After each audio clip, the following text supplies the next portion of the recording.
चलिए हम लोग स्टार्ट कर रहे हैं नया टॉपिक, नया चैप्टर, ऑप्टिक्स का कंटिन्यूएशन। जो पिछला हम लोगों ने पढ़ा दैट वाज रे ऑप्टिक्स। तो रे में हम लोगों ने लाइट का स्ट्रेट लाइन यानी कि रेक्टिलिनियर प्रोपगेशन के बारे में पढ़ा, ठीक है। अब हम लोग उसके आगे अगला चैप्टर स्टार्ट कर रहे हैं, दिस इज वेव ऑप्टिक्स, ठीक है।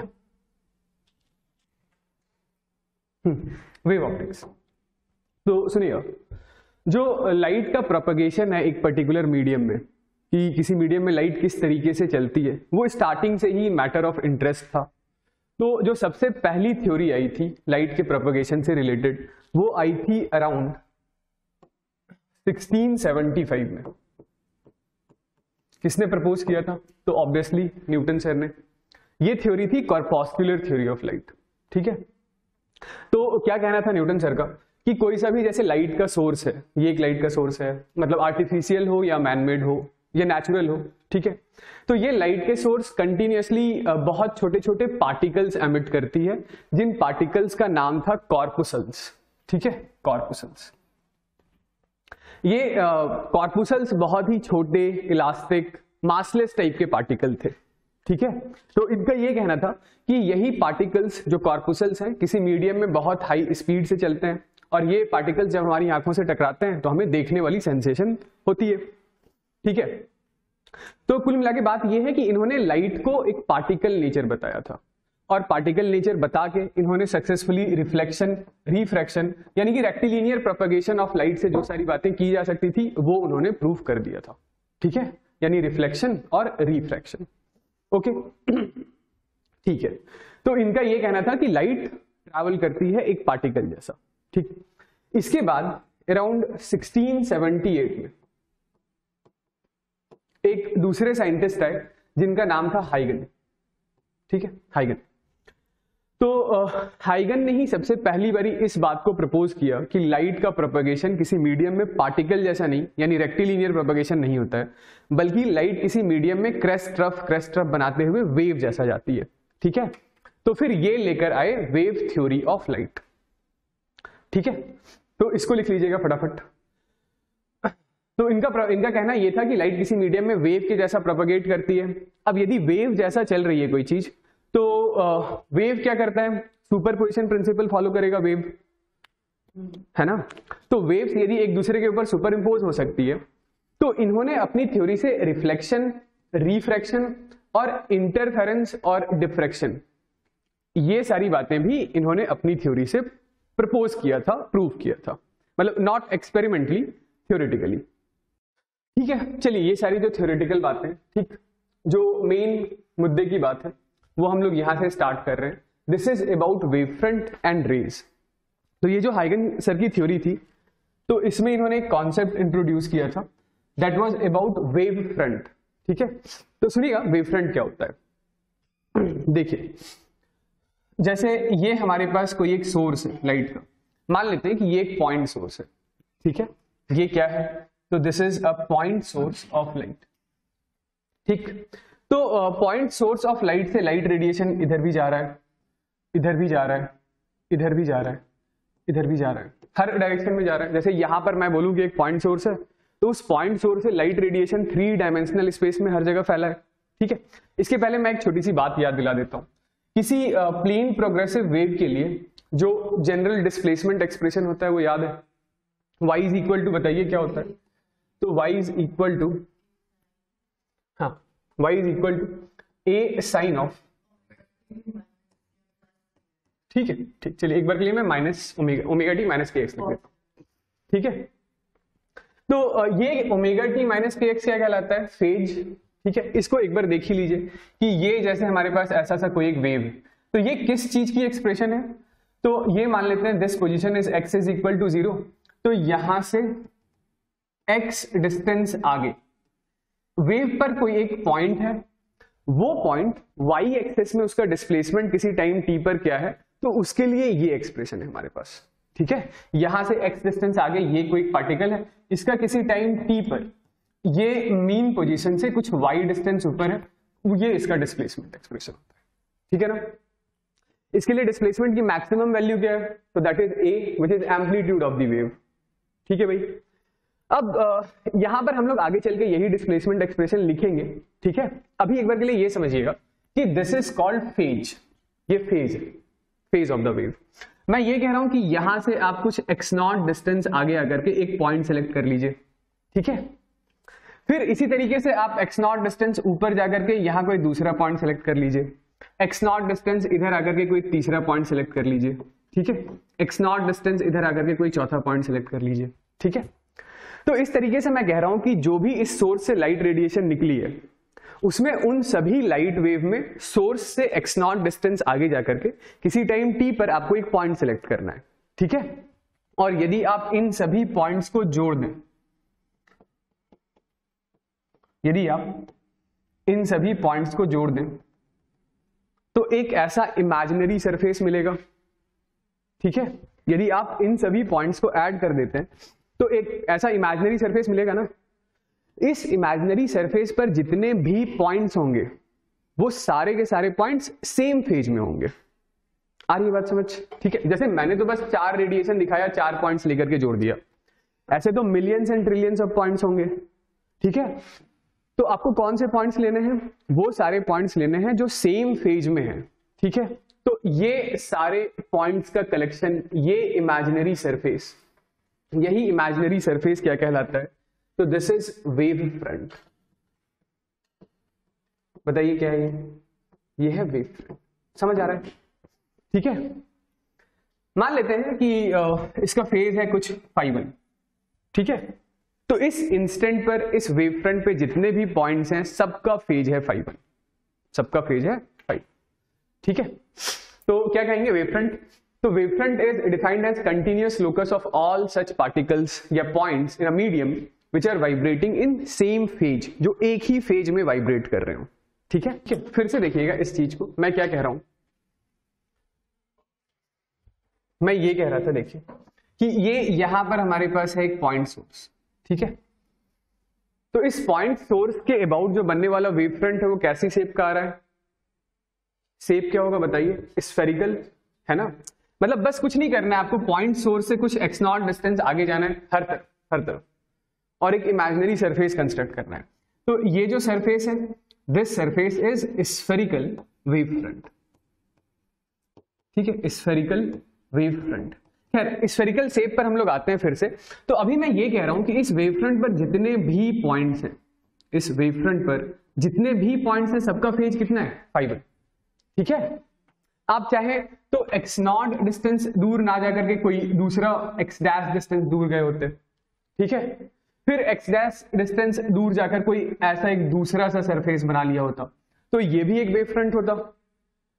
जैसे पहले वेव फ्रंट पर जितने भी पॉइंट्स प्रेजेंट हैं सबका फेज φ1 है, दूसरे वेव फ्रंट पर जितने भी पॉइंट्स प्रेजेंट होंगे सबका फेज लेट्स से φ2 होगा, सबका फेज φ2 होगा।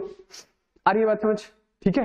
तो इसमें यदि मैं ऐसा पूछ लूं कि यहां पर एक पॉइंट है x और यहां पर एक पॉइंट है y, ये x और y एक ही वेव फ्रंट पर दो पॉइंट है, तो x और y के बीच का फेज डिफरेंस कितना होगा?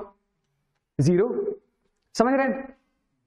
यदि इस पर मैं ऐसा पूछ लेता कि ये पॉइंट A है, ये पॉइंट B है, A और B के बीच का फेज डिफरेंस 0।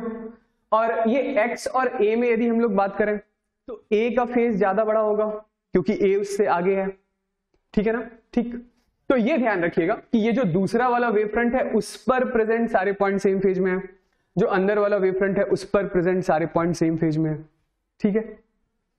ओके, चलिए आगे बढ़ते हैं। तो नेक्स्ट सुनिएगा।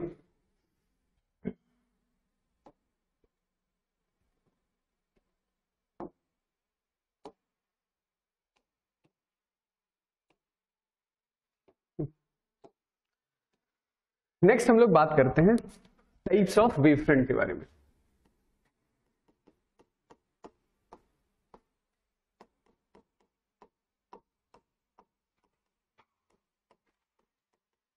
Types of wave fronts.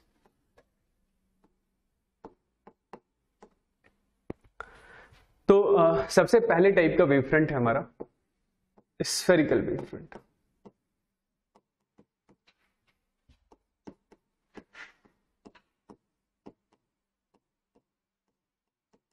ठीक है, स्फेरिकल वेव फ्रंट।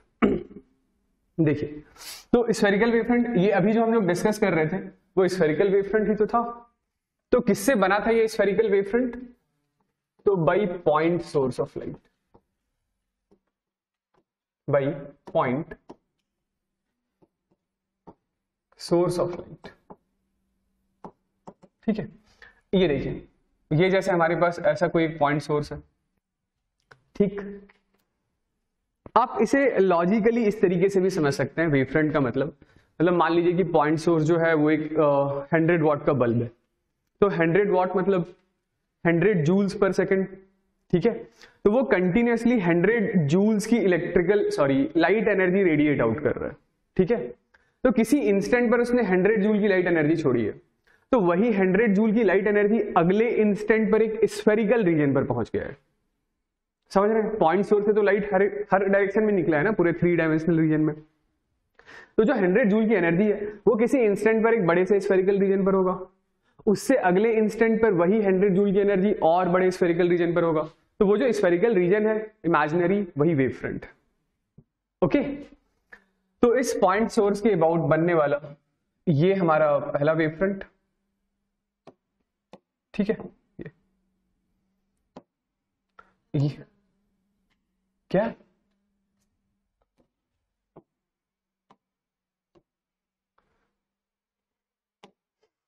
इस वेव फ्रंट पर प्रेजेंट जितने भी पॉइंट्स हैं सबका फेज है φ1।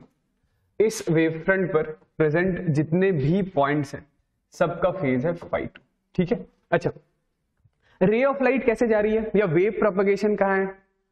तो जवाब है वेव प्रोपगेशन ऐसा है, ऐसा।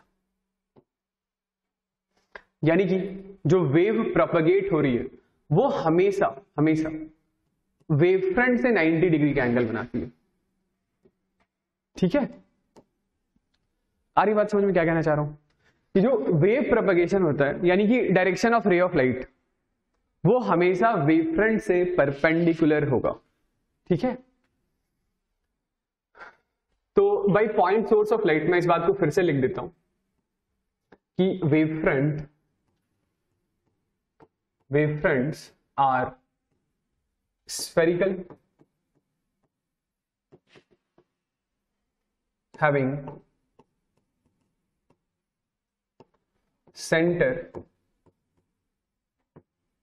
at source itself, ठीक है। और दूसरी बात कि रे ऑफ लाइट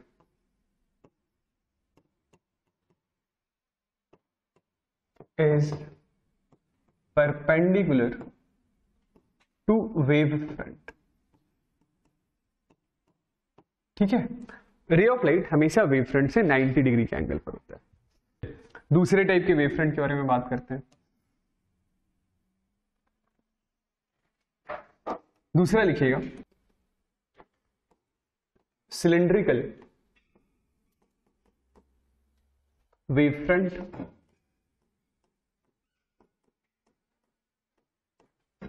ये सिलिंड्रिकल वेव फ्रंट कौन बनाएगा? तो by line source of light,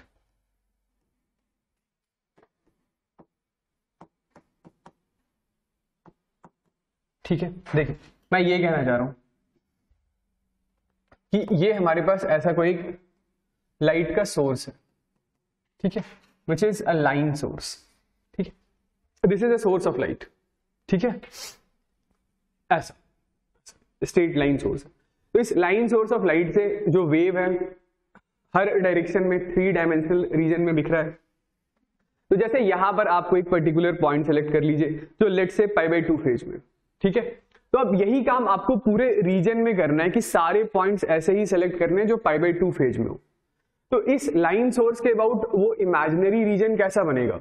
cylindrical. इसके अबाउट एक ऐसा सिलिंड्रिकल रीजन बनेगा जिसकी एक्सेस इसी लाइन सोर्स पर होगी।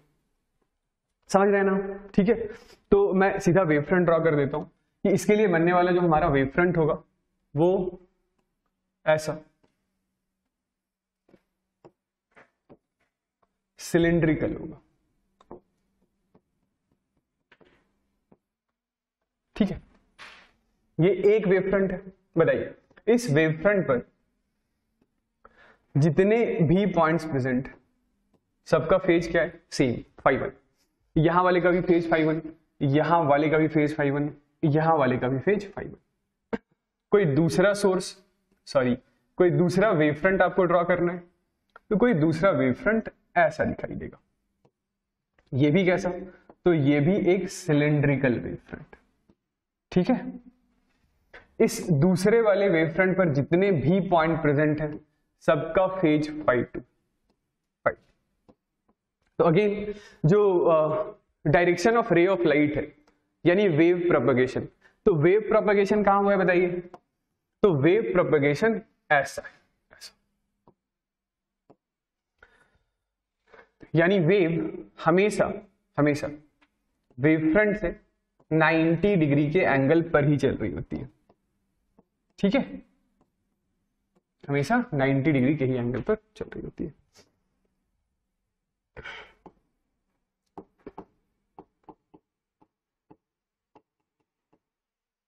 cylindrical wave fronts are coaxial with source of light, ठीक है, सेम सोर्स, मतलब एक्सेस जो है वो सेम है। आगे बढ़ते हैं, ठीक है। तीसरा लिखिएगा,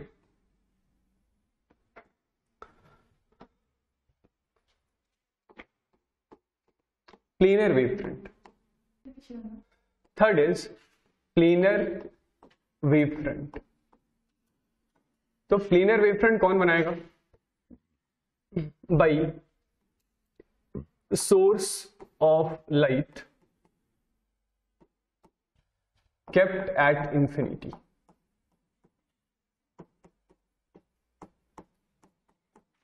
तो मेरे कहने का मतलब है कि हमारे पास कोई पॉइंट सोर्स है या किसी भी टाइप का सोर्स है, वो काफी दूर रखा हुआ है, इन्फिनिटी पर है। अब यदि सोर्स आपका इन्फिनिटी पर है तो उसकी वजह से जो आने वाली लाइट रेडिएशन है वो किसी रीजन में ऐसी पैरेलल रेज है, ठीक है। तो ये पैरेलल बीम ऑफ लाइट है, इस पैरेलल बीम ऑफ लाइट की वजह से आपको वेव फ्रंट ड्रॉ करना है, ठीक है। तो इस पैरेलल बीम ऑफ लाइट की वजह से बनने वाला जो हमारा वेव फ्रंट होगा वो वेव फ्रंट ये ऐसा प्लेनर समझ रहे हैं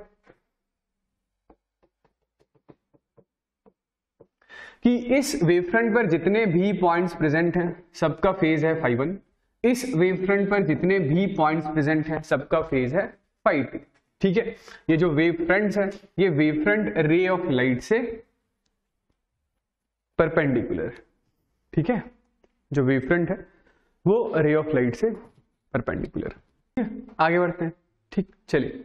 तो ये तो भाई बात हो गई किसकी, वेव फ्रंट की। नेक्स्ट हेडिंग डालिए, लिखिएगा हाइगन principle of secondary wavelets. That is हाइगन principal, जो मेन हाइगन प्रिंसिपल है हम लोग उसके बारे में अब बात करने जा रहे हैं।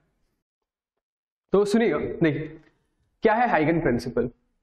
तो सबसे पहली बात ये कि ये प्रिंसिपल किस बारे में है, तो ये प्रिंसिपल हमें बताता है कि किसी सोर्स की वजह से आपने यदि एक वेव फ्रंट ड्रॉ कर लिया है या एक वेव फ्रंट का आपको पता है तो आप एक वेव फ्रंट से अगला वेव फ्रंट कैसे ड्रॉ करते हैं उस बारे में है ये हाइगन प्रिंसिपल, ठीक है। मैं क्या कहना चाह रहा हूं, सुनिए कि यहां पर है हमारे पास एक पॉइंट सोर्स ऑफ लाइट, ठीक है। ये क्या है, point source of light. Point source of light ने क्या किया बताइए, तो पॉइंट सोर्स ऑफ लाइट ने बना लिया अपना एक ऐसा स्फेरिकल वेव फ्रंट, ठीक है। ये क्या है, एक स्फेरिकल वेव फ्रंट। अब इनका कहना यह था कि इस स्फेरिकल वेव फ्रंट पे आप जितने भी पॉइंट्स, जितने भी डॉट्स इमेजिन करना चाहें कर लीजिए, ठीक है। जितने भी पॉइंट्स या डॉट्स इमेजिन करना चाहते हैं कर लीजिए, ठीक है। तो ये लीजिए, हम लोग यहां पर कुछ पॉइंट्स डॉट इमेजिन कर लेते हैं, ठीक है। तो ये जो सोर्स है आप इसे बोल सकते हैं ये प्राइमरी, ये मेन सोर्स है। तो मेन सोर्स ने एक स्फेरिकल वेव फ्रंट बना लिया, ठीक है। अब इस स्फेरिकल वेवफ्रंट के ऊपर हम लोगों ने कुछ डॉट्स इमेजिन कर लिए हैं, तो यही डॉट्स अब लाइट के सेकेंडरी डिस्टर्बेंसेस कहलाएंगे। क्या कहलाएंगे? Secondary disturbances. ठीक है, इट इज समथिंग लाइक कि मैं जो एग्जांपल ले रहा था, मैं कह रहा था कि एक 100 वाट का बल्ब है, तो 100 वाट के बल्ब में क्या किया है? 100 जूल पर सेकेंड की इलेक्ट्रिकल एनर्जी रेडिएट आउट किया है। तो मैं कह रहा था कि किसी इंस्टेंट पे वो 100 जूल की एनर्जी एक स्फेरिकल रीजन पे, ठीक है, तो उस स्फेरिकल रीजन पर आप मान लेते हैं एक बार के लिए कि 100 पॉइंट्स आपने इमेजिन कर लिए, तो हर पॉइंट एक सेकेंडरी डिस्टर्बेंस है, मतलब कि 100 पॉइंट्स है, तो आप मान सकते हैं एक बार के लिए कि वो जो पॉइंट है ना, वो अब एक 1 वाट का बल्ब बन चुका है। क्या है? 1 वाट का बल्ब। ठीक है, तो इसी तरीके से यहां पे हम लोगों ने कुछ 6-7 पॉइंट्स मान लिए। तो अब ये जो पॉइंट है ये सेकेंडरी डिस्टर्बेंसेस है। सेकेंडरी डिस्टर्बेंसेस जैसे अब एक नया पॉइंट सोर्स है, तो ये नया पॉइंट सोर्स क्या करेगा? ये अपना वेव फ्रंट बनाएगा ऐसा। ठीक है, ये सेकेंडरी डिस्टर्बेंसेस क्या करेगा? तो ये एक वेव फ्रंट बनाएगा ऐसा, ये एक वेव फ्रंट बनाएगा ऐसा, ये एक वेव फ्रंट बनाएगा। आई बात समझ? तो इस तरीके से ये जितने भी सेकेंडरी सोर्सेज हैं, ये सारे सेकेंडरी सोर्सेज एक पॉइंट सोर्स है और ये अपना वेव फ्रंट बना रहे हैं ऐसा। ठीक है, अब लाइट किधर गई है? तो लाइट इधर गई है। ठीक है ना, तो जिस डायरेक्शन में लाइट गई है, सुनिएगा इस बात को, जिस डायरेक्शन में लाइट गई है यानी कि फॉरवर्ड डायरेक्शन में, बाहर की तरफ, तो आपको कुछ नहीं करना है, आपको बस एक बाहर की तरफ एक ऐसा टेंजेंट ड्रॉ करना है जो इन सभी सेकेंडरी डिस्टर्बेंसेस के वेव फ्रंट्स पर कॉमन हो, इन सभी सेकेंडरी डिस्टर्बेंसेस के वेव फ्रंट पर कॉमन। अच्छा, ये जो सेकेंडरी डिस्टर्बेंसेस ने वेव फ्रंट बनाया है ना, इसे ही हम लोग वेवलेट्स बोलते हैं। क्या कहते हैं? वेवलेट्स। ठीक है, तो हमें एक फॉरवर्ड कॉमन टेंजेंट ड्रॉ करना है इन वेवलेट्स के ऊपर।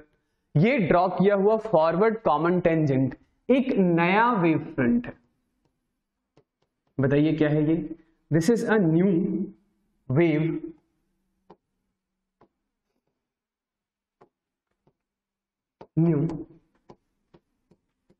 फ्रंट। आई बात समझ? ठीक है, तो फिर से सुन लीजिए एक बार के लिए कि ये पॉइंट सोर्स था, पॉइंट सोर्स का पहला अपना स्फेरिकल वेव फ्रंट था। स्फेरिकल वेव फ्रंट पर हम लोगों ने कुछ डॉट्स इमेजिन कर लिए, कुछ पॉइंट्स इमेजिन कर लिए। ये जो पॉइंट्स हैं, ये पॉइंट लाइट के सेकेंडरी सोर्सेज, सेकेंडरी डिस्टर्बेंसेस कहलाते हैं। ये सेकेंडरी डिस्टर्बेंसेस भी लाइट को उसी तरीके से, उसी स्पीड से स्प्रेड आउट करते हैं जितनी स्पीड से प्राइमरी सोर्स ने किया था, जितनी स्पीड से मेन सोर्स ने किया था, या जो स्पीड ऑफ लाइट है उस मीडियम में। ओके, इन सेकेंडरी डिस्टर्बेंसेस के द्वारा बनाए जाने वाले वेव फ्रंट्स का नाम वेवलेट्स है। तो आपको ड्रॉ करना है एक फॉरवर्ड कॉमन टेंजेंट इन वेवलेट्स के ऊपर, यही आपका एक नया वेव फ्रंट होगा। ठीक है, इसी बात को मोर लॉजिकली मैं ऐसे भी कह सकता था कि मान लेते हैं कि ये एयर है, तो यहां से इट इज समथिंग लाइक कि ये जो सेकेंडरी डिस्टर्बेंसेस है ना, ये जो सेकेंडरी डिस्टर्बेंस है एक, तो ये टी टाइम में डिस्टर्बेंस चलते चलते यहां से यहां है। ठीक है, तो this much of distance is सीटी, या ये यहां से यहां तक आने वाला ये जो डिस्टर्बेंस है ये भी सीटी के बराबर होगा, क्योंकि सारे सेकेंडरी डिस्टर्बेंसेस, सॉरी जितने भी सेकेंडरी डिस्टर्बेंसेस हैं ये सब एयर में ही तो ट्रेवल कर रहे हैं, तो टी टाइम में जो डिस्टर्बेंस जहां तक पहुंचेगा दैट विल बी सीटी फॉर एवरीवन। ठीक है, ओके, तो ये सबके लिए वैल्यू कितनी होगी? सीटी के बराबर होगी। और फिर हम लोगों ने सीटी डिस्टेंस आगे जाकर के एक फॉरवर्ड कॉमन टेंजेंट ड्रॉ किया। समझ गए? ओके ना, ठीक है, तो इसको लिख लीजिएगा। ठीक है, ये बोर्ड वगैरह के पॉइंट ऑफ व्यू से थोड़ा इंपॉर्टेंट है कि ये जो प्रिंसिपल है, ठीक है, जो मैं कह रहा हूं उसी को आप इस तरीके से 3 पॉइंट में लिख सकते हैं। ठीक है, कि each point on a wave front acts as a new source of disturbance, ठीक है, कॉल्ड सेकेंडरी वेव या wavelets. The secondary wavelets spread out in all direction with the speed of light in the given medium। और तीसरी बात कि आपको एक नया टेंजेंट ड्रॉ करना है, ठीक है, वेव फ्रंट पर किसी लेटर टाइम टी पर। ये आता है, ऐसे क्वेश्चन आता है स्टेट हाइगेन्स प्रिंसिपल, तो फिर ये 2-3 पॉइंट आपको लिखना होगा, 3 पॉइंट। ठीक है ना, ओके, चलिए देखिए, ये जो मैं डिस्कस कर रहा था इसी को हम लोग कुछ और दूसरे टाइप के लाइट बीम के लिए पढ़ते हैं, समझते हैं। जैसे आपके पास इस तरीके से कन्वर्जिंग लाइट बीम हो, ठीक है, ऐसे,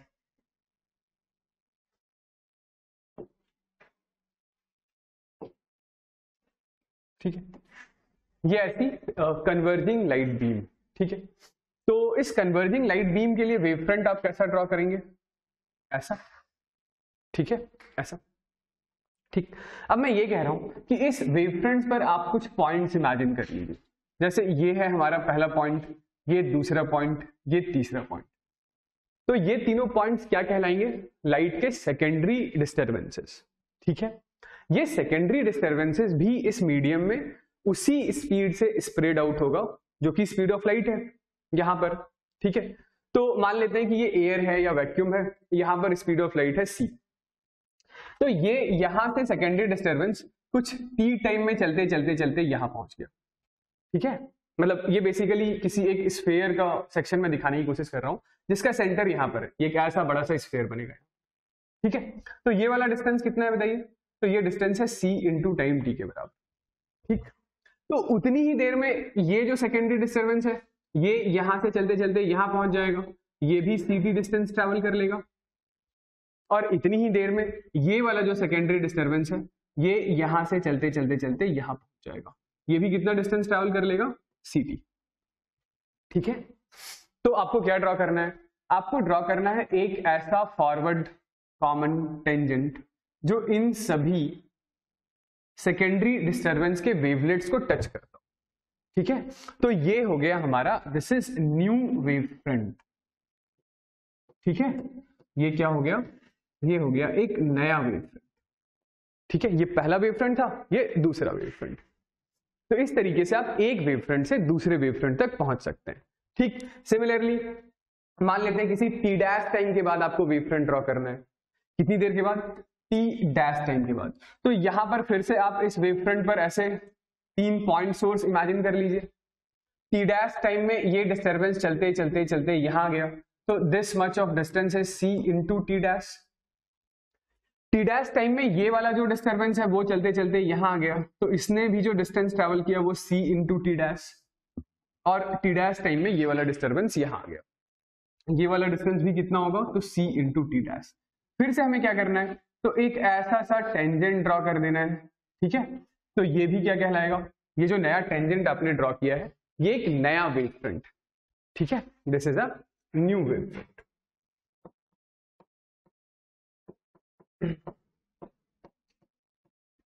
चलिए, आई होप ये वाली बात समझ में आ रही होगी, ठीक। आगे देखिए, कन्वर्जिंग के बाद यही काम यदि हम लोगों को डाइवर्जिंग के लिए करना होता तो ऐसे मान लेते हैं हमारे पास है डाइवर्जिंग लाइट रे, ठीक है। मतलब ये लाइट रेडिएशन ऐसा जा रहा है, ऐसा जा रहा है, ऐसा, ठीक है। तो ये लीजिए, यहां पे ड्रॉ किया हम लोगों ने अपना पहला वेव फ्रंट, ठीक है। ये कोई एक वेव फ्रंट है, इस वेव फ्रंट पर हम लोगों ने कुछ डॉट्स, कुछ पॉइंट्स इमेजिन कर लिए, ठीक है। तो टी टाइम में ये वाला डिस्टर्बेंस यहां से चलते चलते यहां, ये वाला डिस्टेंस कितना, ct। टी टाइम में ये वाला डिस्टर्बेंस यहां से चलते चलते चलते यहां, और सिमिलरली टी टाइम में ये डिस्टर्बेंस स्प्रेड आउट होकर के यहां, ठीक है। तो इन सभी डिस्टर्बेंसेस के जो सेकेंडरी वेवलेट्स हैं, इन वेवलेट्स पर यदि आप एक फॉरवर्ड कॉमन टेंजेंट ड्रॉ करें, तो ये लीजिए, ये आ गया हमारा न्यू वेव फ्रंट। तो आप इस तरीके से एक वेव फ्रंट से दूसरे वेव फ्रंट पर, दूसरे वेव फ्रंट से तीसरे वेव फ्रंट तक पहुंच सकते हैं, ठीक है। तो कुछ नोटिस किया आपने, बस 2 ही बातें यहाँ पे इंपॉर्टेंट है, 2 ही बात आपको ध्यान रखना है। वो ये है कि जो वेव फ्रंट है वो हमेशा लाइट प्रोपेगेशन से नॉर्मल है, ठीक है ना। जो वेव फ्रंट है वो हमेशा लाइट प्रोपेगेशन से नॉर्मल है, पहली बात। और दूसरी बात, एक वेव फ्रंट से दूसरे वेव फ्रंट तक जाने में लगने वाला समय सेम है, ठीक है। चाहे आप यहां से यहां आ रहे हैं तो भी टी टाइम लग रहा है, यहां से यहां आ रहे हैं तो भी टी टाइम लग रहा है। मतलब एक वेव फ्रंट से दूसरे वेव फ्रंट तक किसी भी रास्ते के अलॉन्ग पहुंचने में लगने वाला टाइम सेम होता है, ठीक है। इसको मैं लिखा भी देता हूं, एक और देख लीजिएगा पहले, ठीक है। आगे बढ़ते हैं, तीसरा देखिए, तीसरा इज सोर्स एट इंफिनिटी, यानी यदि इंफिनिटी पर सोर्स है तो इसके लिए बनने वाला हमारा वेव फ्रंट ये ऐसा था, प्लेनर, यही था ना, ये ऐसा प्लेनर वेव फ्रंट था। तो इस प्लेनर वेव फ्रंट पर लेट से हम लोगों ने कुछ डॉट्स या पॉइंट्स इमेजिन कर लिए हैं। अब ये जो डॉट्स या पॉइंट्स हैं यही सेकेंडरी डिस्टर्बेंसेस हैं, और ये टी टाइम में ये डिस्टर्बेंस स्प्रेड आउट होकर यहाँ से यहाँ, टी टाइम में ये वाला डिस्टर्बेंस स्प्रेड आउट होकर यहाँ से यहाँ, टी टाइम में ये वाला डिस्टर्बेंस स्प्रेड आउट होकर यहाँ से। तो अब फिर से हम लोगों ने ये एक ऐसा फॉरवर्ड कॉमन टेंजेंट इस पर खींच दिया। तो this is new wave front. ठीक है, ये हमारे पास एक नया वेव फ्रंट आ गया।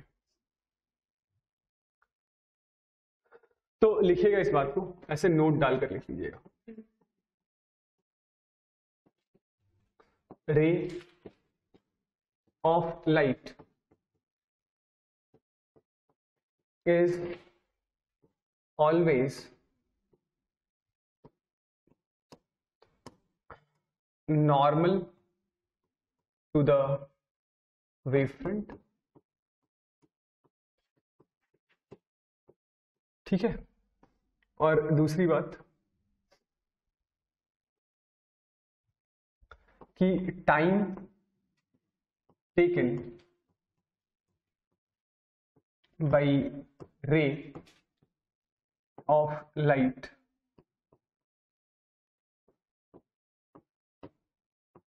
to travel from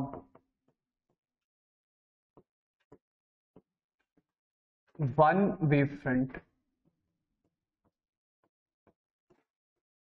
to the other wavefront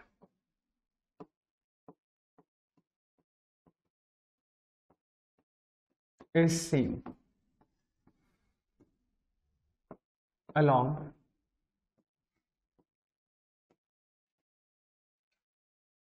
any path। ठीक है, ये दो बातें याद रखिएगा। तो ये समझ आ गया ना वेव फ्रंट वाली बात। ठीक है, चलिए कुछ क्वेश्चन करते हैं। For following ray diagram draw incident and refracted, incident comma refracted and reflected wave fronts. Ray diagram दे रखा है और आपको क्या करना है, तो आपको ड्रॉ करना है वेव फ्रंट्स। ठीक है, रे डायग्राम दे रखा है, आपको ड्रॉ करना है वेव फ्रंट। चलिए शुरू हो जाइए। चलिए एक दिखा देता हूं, कोई नहीं। ये पैरेलल लाइट रेडिएशन है, ये क्या है, this is a convex lens. ठीक है, तो इंसिडेंट वेव फ्रंट कैसा होगा, प्लेनर। जस्ट आप एक लाइन ड्रॉ कर सकते हैं, this is incident wave front. ठीक है, अब यहां से रिफ्रैक्शन के बाद लाइट कैसे जाएगी बताइए। तो ये रिफ्रैक्शन के बाद लाइट रेडिएशन ऐसे जाएगी, ऐसे।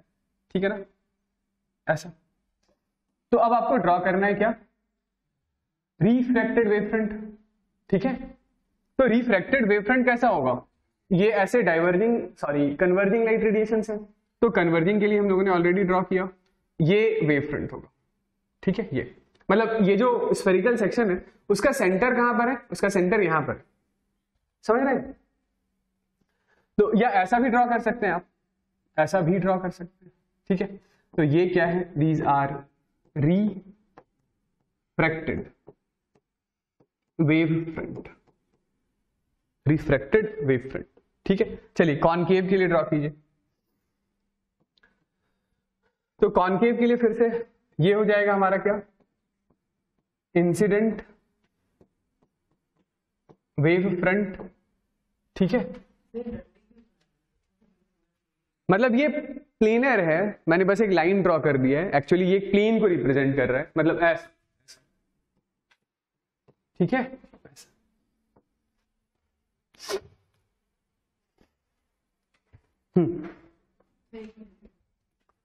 बनाइए।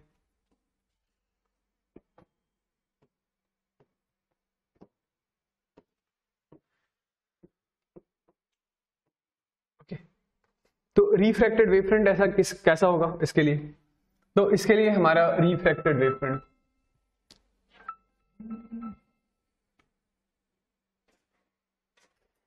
इसके लिए हमारा रिफ्रैक्टेड वेव फ्रंट कुछ ऐसा, क्योंकि ये जो लाइट रेडिएशन है जो ऐसे डाइवर्ज हुई है, ठीक है,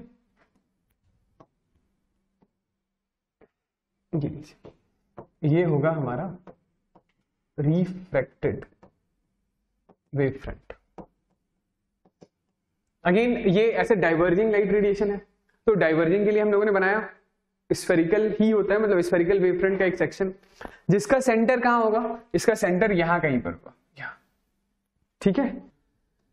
तो इसके लिए जो रे ऑफ लाइट है वो रिफ्रैक्शन के बाद ऐसा ऐसा ऐसा, तो इंसिडेंट वेव फ्रंट कैसा होगा, इंसिडेंट वेव फ्रंट तो यही होगा, ऐसा प्लेनर। इसके लिए दिस इज इंसिडेंट, ये प्रिज्म के लिए ड्रॉ कर रहा हूं, ठीक है ना, इंसिडेंट वेव फ्रंट। और रिफ्रैक्टेड कैसा होगा, तो रिफ्रैक्टेड भी प्लेनर, ऐसा, दिस इज रिफ्रैक्टेड, ठीक है, ये रिफ्रैक्टेड वेव फ्रंट होगा। समझ गए? मैंने तीनों में इंसिडेंट वेव फ्रंट को येलो कलर से दिखाया और रिफ्रैक्टेड वाले को पिंक कलर से। उसके लिए रिफ्रैक्टेड वेव फ्रंट भी ऐसा प्लेनर ही है, ठीक है।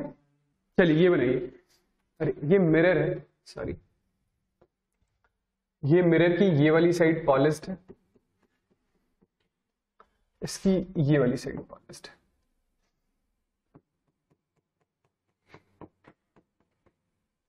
ठीक है। चलिए देखिए इंसिडेंट कैसा होगा बताइए। हाँ, इंसिडेंट ऑब्वियसली ये डाइवर्जिंग है, ये रहा, ये हो गया हमारा इंसिडेंट वेव फ्रंट। और फिर यहां से लाइट आई, मिरर से ऐसे टकराई, तो ये तो टकराकर ऐसे ही चला जाएगा, ये टकराकर ऐसा चला गया, ये टकराकर ऐसा चला गया, ठीक है। अब ये इसका इधर कहीं इमेज बनेगा।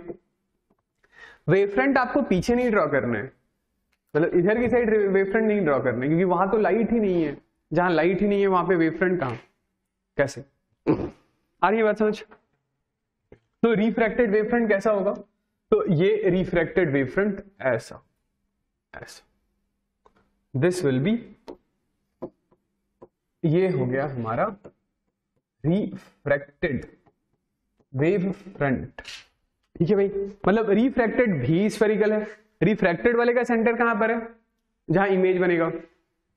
इंसिडेंट वाले का सेंटर कहां था, जहां ऑब्जेक्ट, ओके, सॉरी रिफ्लेक्टेड, हाँ ठीक है, रिफ्लेक्टेड, सॉरी। चलिए यहां बताइए, यहां पे इंसिडेंट कैसा, तो ये लीजिए, ये रहा इंसिडेंट, क्योंकि पैरेलल लाइट रेडिएशन है तो इंसिडेंट है सब प्लेनर। हाँ कीजिए, थोड़ा जल्दी जल्दी कीजिए।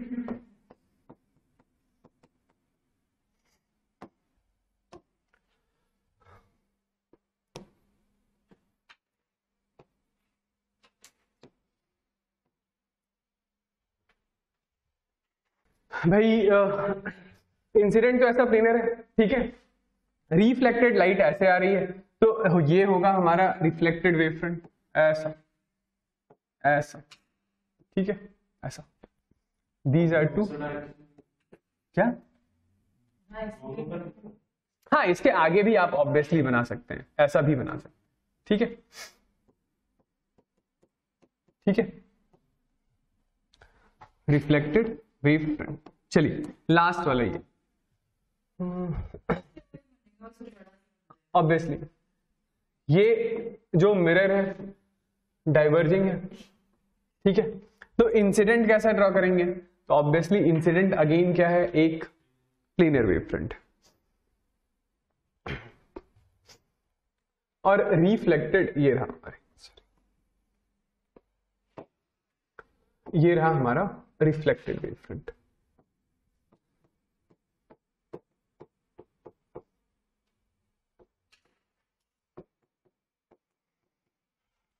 ये है हमारा इंसिडेंट वेव फ्रंट, ठीक है। चलिए ओके, सिंपल है ना। लीजिए ये वाला सवाल बताइए। चलिए देखिए,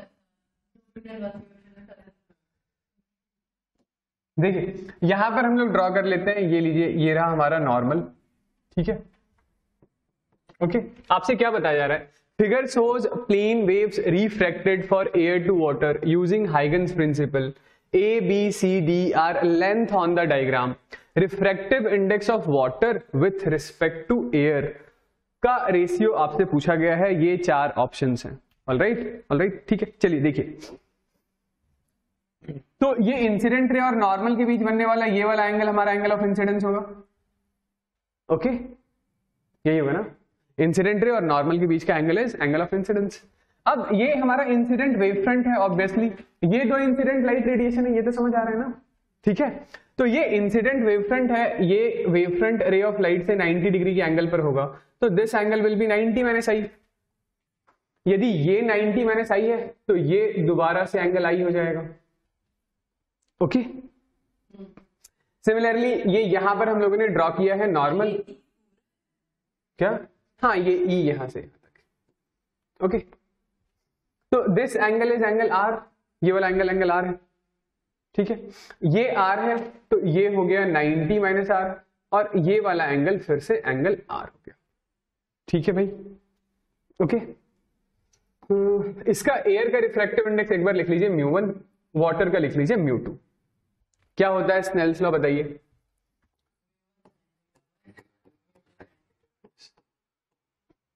Snell's law is equal to μ1 into sine of angle I is equal to μ2 into sine of angle R. तो ये μ1 ठीक है.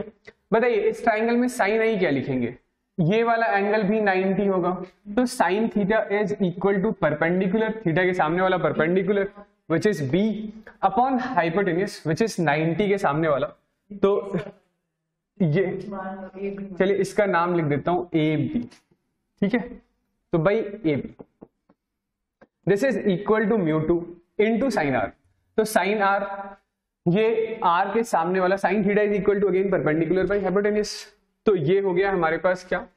दिस इज डी बाई ये अगेन डिस्टेंस ए बी. तो ये लीजिए ए बी से ए बी कैंसिल आउट हो गया.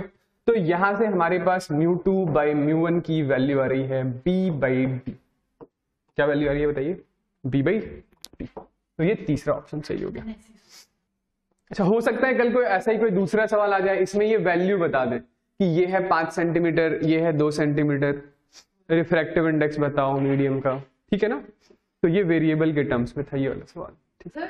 अच्छा एक और सवाल लिखिएगा कि यदि मैं ऐसा पूछ लेता, ये ग्राउंड है और ये यहां पर कुछ पैरेलल लाइट बीम आ रही है. ठीक है, ओके ये पैरेलल लाइट बीम आ रही है ऐसी. इस डॉटेड लाइन के आगे, अब इसके आगे वाला जो रीजन है, इसके आगे वाले रीजन में आप जैसे ऊपर जाते हैं तो रिफ्रैक्टिव इंडेक्स घटता है. रिफ्रैक्टिव इंडेक्स क्या होता है? घटता है. जैसे जैसे आप ऊपर जाएंगे रिफ्रैक्टिव इंडेक्स की वैल्यू घटेगी. तो क्वेश्चन ये है कि इन विच डायरेक्शन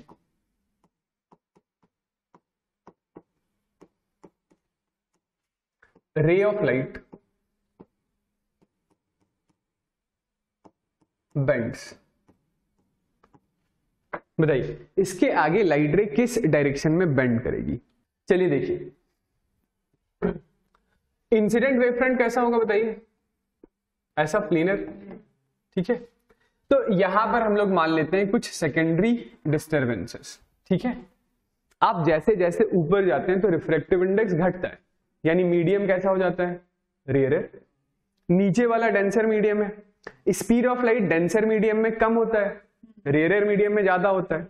तो यदि टी टाइम में हम लोग इस सेकेंडरी डिस्टर्बेंसेस के द्वारा ट्रैवल डिस्टेंस के बारे में बात करें, ठीक है, तो ये वाला जो सेकेंडरी डिस्टर्बेंस है इसकी स्पीड ज्यादा है, इसकी स्पीड कम है, क्योंकि ये यहां डेंसर मीडियम है, यहां रेयर मीडियम है. तो टी टाइम में यहां से डिस्टर्बेंस लेट से चलते चलते चलते यहां आ गया. ठीक है, कितना डिस्टेंस इसने ट्रैवल किया? तो इसकी स्पीड है सी डैश, ये डिस्टेंस इसकी स्पीड है सी डैश. ओके ना,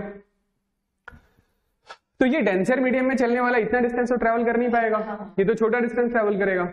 तो ये यहां से चलते चलते कहीं बस यहां तक आ पाए, और ये वाला कहीं यहां बीच में. ठीक है, आ रही बात समझ? तो आपको क्या ड्रॉ करना होगा? आपको ड्रॉ करना होगा अब रिफ्रैक्टेड वेव फ्रंट, जो कुछ ऐसा दिखाई देगा, ठीक है। और रे ऑफ लाइट कैसे चलती है? तो इस वेव फ्रंट से 90 डिग्री के एंगल पर, जिसकी वजह से जो लाइट रेडिएशन है वो ऐसे बैंड होगी। तो कहां बैंड होगी बताइए? ग्राउंड की तरफ। चलिए, इलेक्ट्रोमैग्नेटिक वेव तो पढ़ लिया है, इलेक्ट्रोमैग्नेटिक वेव नहीं पढ़ा है, तो उसी का एक छोटा सा सेक्शन है, इसे कहते हैं मैक्सवेल्स इलेक्ट्रोमैग्नेटिक वेव थ्योरी, ठीक है।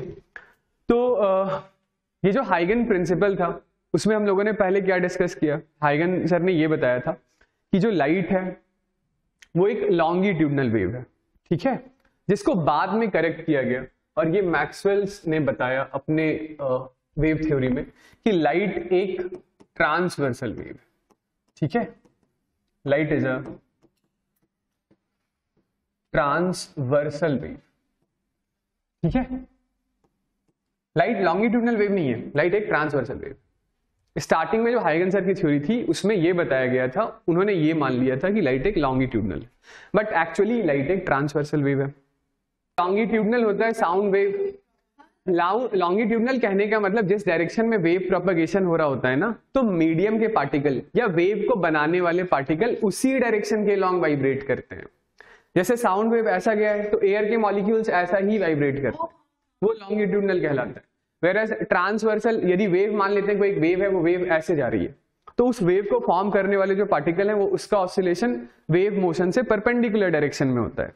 जैसे वेव ऑन स्ट्रिंग, रस्सी पर जो वेव होता है वो वेव ऐसे जाती है, बट रस्सी के पार्टिकल ऐसा ऑसिलेट करते हैं, ठीक है। तो वैसे ही लाइट एक ट्रांसवर्सल वेव है, क्योंकि यदि लाइट इस डायरेक्शन में गई है तो इससे परपेंडिकुलर डायरेक्शन में आप एक प्लेन बना लीजिए, और इस प्लेन में इलेक्ट्रिक और मैग्नेटिक फील्ड वेक्टर ऑसिलेट कर रहे होते हैं, ठीक है।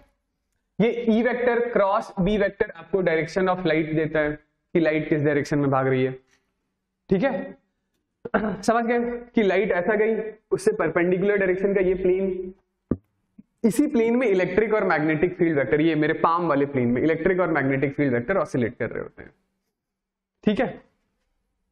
तो मैं ये कहना चाह रहा था कि this c vector is perpendicular to e vector, is perpendicular to b vector, is perpendicular to c vector. ये चारों चीजें आपस में तीनों चीजें आपस में परपेंडिकुलर होती है, ठीक है। और दूसरी बात यह है कि लाइट इज नॉन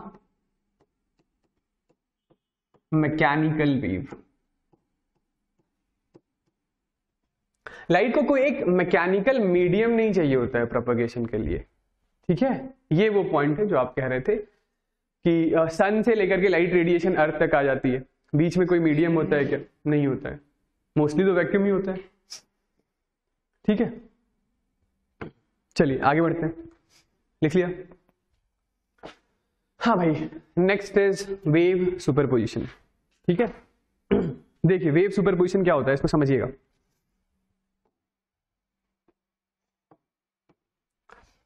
मान लेते हैं यहां पर हमारे पास कोई एक सोर्स है, ये क्या है?